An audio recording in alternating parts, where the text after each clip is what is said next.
Hello friends, आप लोग कैसे हैं? उम्मीद करते हैं आप लोग ठीक होंगे, आप लोग हेल्दी होंगे। फ्रेंड्स, आज संडे है और दोपहर के 12 बज रहे हैं। तो आपके जो कुछ क्वेश्चंस हैं, कुछ आपने जो कमेंट बॉक्स में किए या फेसबुक पे किए, तो उन क्वेश्चंस के आंसर हम देने की कोशिश करेंगे। तो कुछ क्वेश्चंस उसमें, जैसे एक क्वेश्चन है, 5 viruses can not live outside the living organism. Virus के बारे में हमने एक वीडियो बनाया था, उसके बाद हमसे ये क्वेश्चन किया गया था कि वायरस जो है, why viruses can not live outside the living organism. Living organism के वायरस बाहर वायरसेस क्यों लिविंग नहीं रह सकते? Is it a parasite? I am always confuse of it. तो वायरस तो लिविंग ऑर्गेनिज्म, क्या लिविंग ऑर्गेनिज्म के बाहर, क्या लिविंग ऑर्गेनिज्म के अंदर रहकर भी वे लिविंग जैसे नहीं रहते? लिविंग के कैरेक्टर्स से इनको हम पहले भी कंपेयर कर चुके हैं इससे पहले के वीडियो में। इसमें भी हम देख लेते हैं कुछ खास कैरेक्टर, जैसे ग्रोथ है। ग्रोथ किसी भी लिविंग का कैरेक्टर होता है, लेकिन वायरस अगर किसी लिविंग ऑर्गेनिज्म के अंदर रहता है तो भी उसमें ग्रोथ नहीं होता, लिविंग ऑर्गेनिज्म के बाहर रहता है तो भी ग्रोथ नहीं होता। सेकेंड, इसका जो लिविंग का जो कैरेक्टर होता है रेस्पिरेशन, तो रेस्पिरेशन वायरसेस में नहीं होता है। ऐसा नहीं कि वो जब किसी लिविंग ऑर्गेनिज्म के बाहर रहते हैं तभी रेस्पिरेशन नहीं होता, लिविंग ऑर्गेनिज्म के अंदर रहते हैं तो भी उनमें रेस्पिरेशन नहीं होता। तो ये ग्रोथ हो गया, रेस्पिरेशन हो गया, या रिप्रोडक्शन भी लिविंग ऑर्गेनिज्म का कैरेक्टर होता है जो कि वायरसेस में नहीं होता। मेटाबॉलिज्म, ये भी लिविंग ऑर्गेनिज्म का कैरेक्टर है जो कि वायरसेस में नहीं होता है। अब ये किसी लिविंग के अंदर जाएंगे तो भी नहीं होता है।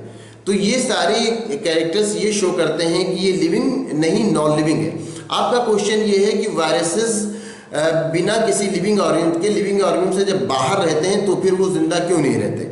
तो लिविंग ऑर्गेनिज्म के बाहर रहकर क्या वो लिविंग ऑर्गेनिज्म के अंदर रहते हैं तो भी उनके अंदर ये जिंदा वाले कैरेक्टर नहीं आते, लिविंग वाले कैरेक्टर नहीं आते। वो कहाँ ग्रोथ करने लगते हैं, उनमें कहाँ रेस्पिरेशन होने लगता है? तो ये सारी चीज़ें तब भी नहीं आती हैं।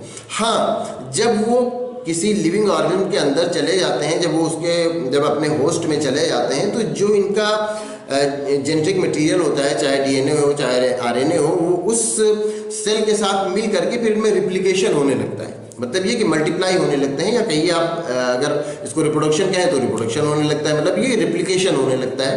तो ये चीज़ उसमें होता है कि लिविंग ऑर्गेनिज्म के साथ मिल करके इनके अंदर एक तो ये लिविंग वाला कैरेक्टर आ जाता है, ये रिप्लिकेशन वाला, और दूसरा लिविंग का कैरेक्टर ये आ जाता है म्यूटेशन वाला।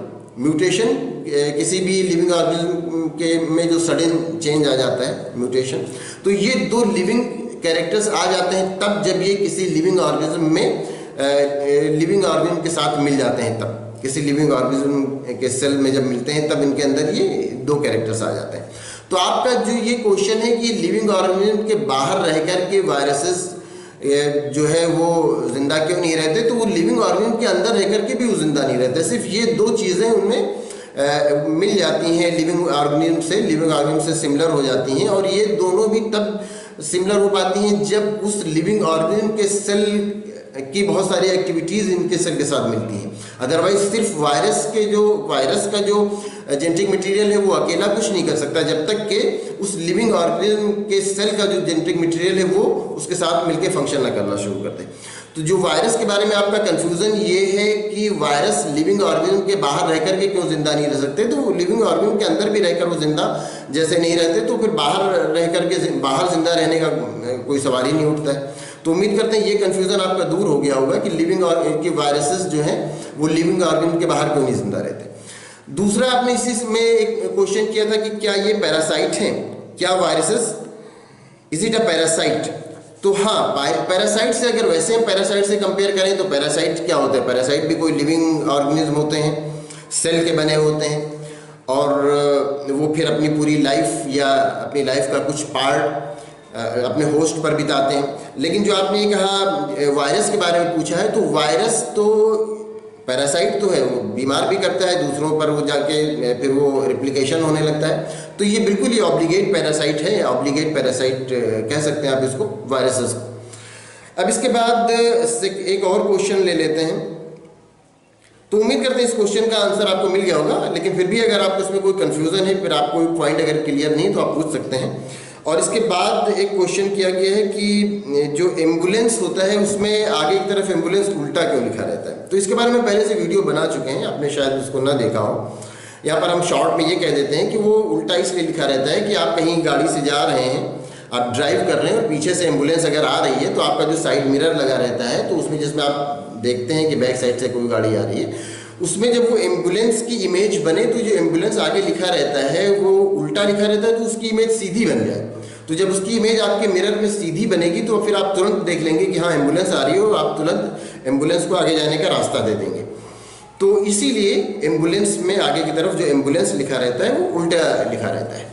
इसके बाद एक क्वेश्चन हमने बनाया था एक वीडियो मिक्स्ड क्रॉपिंग के ऊपर, तो जिसमें हमने एक वीट गेहूं की का खेत उसकी फसल के बारे में हमने बात किया था। तो क्वेश्चन ये है कि इसका हार्वेस्टिंग पीरियड क्या है, इसकी कटाई कब होगी। तो गेहूं का जो हार्वेस्टिंग पीरियड होता है वो अप्रैल से स्टार्ट हो जाता है, तो अप्रैल से इसका हार्वेस्टिंग पीरियड आ जाता है। एक क्वेश्चन और ले लेते हैं कि एक क्वेश्चन है कि प्लांट्स में ब्रेन नहीं होता, एनिमल्स में ब्रेन होता है, प्लांट्स में ब्रेन नहीं होता, तो फिर वो अपनी उनकी बॉडी एक्टिविटीज़ को कौन कंट्रोल करता है। तो ये बात तो बिल्कुल सही है कि प्लांट में ब्रेन नहीं होता, हम सब में ब्रेन होता है। तो हम में ब्रेन होता है तो हमारी जो बॉडी ब्रेन हमारा कंट्रोल करती है बहुत सारी एक्टिविटीज़ को। लेकिन प्लांट के केस में क्या होता है कि प्लांट में ब्रेन नहीं होता, तो जो प्लांट हार्मोन्स होते हैं वो डिफरेंट एक्टिविटीज़ को कंट्रोल करते हैं। ब्रेन नहीं होता तो डिफरेंट एक्टिविटीज़ जो प्लांट्स में होती है, प्लांट लिविंग है तो उसके अंदर डिफरेंट लिविंग वाली एक्टिविटीज़ भी होती हैं, तो उन एक्टिविटीज़ को जो प्लांट हार्मोन्स है वो कंट्रोल करते हैं और उससे फिर प्लांट अपनी पूरी लाइफ जीता है और अपनी पूरी लाइफ बिताता है।